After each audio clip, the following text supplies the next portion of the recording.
because we look at the third heat wave of the summer and its impact. As another heat health warning takes effect, we'll be looking at how different jobs come with different challenges as the weather heats up. And I'll explain why I'm rather overdressed for such conditions. And we're on the ground with London Fire Brigade as they train for the increased risk of wildfires in the capital.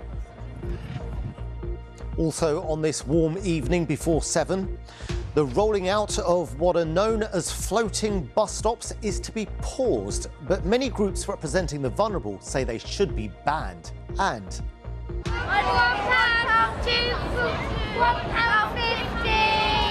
younger than normal market traders help fight food poverty with their homegrown produce. A man has appeared in court charged with 3 counts of sexual assault after an incident in Epping town centre.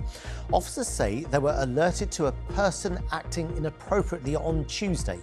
The incident led to the leader of Epping Forest District Council calling for a hotel housing asylum seekers in the town to be shut down. More sections of the London Underground have gained high-speed mobile coverage as the rollout across London continues. It's been expanded along the Northern Line between Balham and South Wimbledon, with coverage along the Victoria Line being rolled out between Vauxhall and Pimlico. The Department for Transport says it's going to pause rolling out what are known as floating bus stops. Well, they're bus stops where a cycle lane runs between the bus stop and the pavement, and there have been a number of near misses between cyclists and people as they get on and off the buses. Those are cyclists obviously heeding to the rules there, but there have been problems, and Age UK and other groups have signed a petition calling for the bus stops to be banned altogether. Thomas McGill reports. A near miss between pedestrians and cyclists at one of London's many floating bus stops. Now I have to go one further stop on. For Andrew, who is visually impaired, their design means he can no longer get out and about like he once did. The floating bus stop was introduced in about 2021 and I was warned against it the first time I went on a bus and didn't realise that there was one. What I now do is I go one stop further on because I don't want to cross the cycle lane.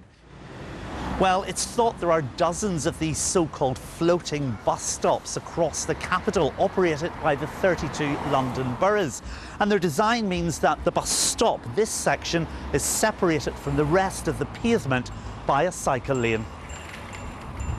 And it's that design feature that has now led the government to pause the rollout of any more, a move welcomed by visibility campaigners. The decision does not go far enough.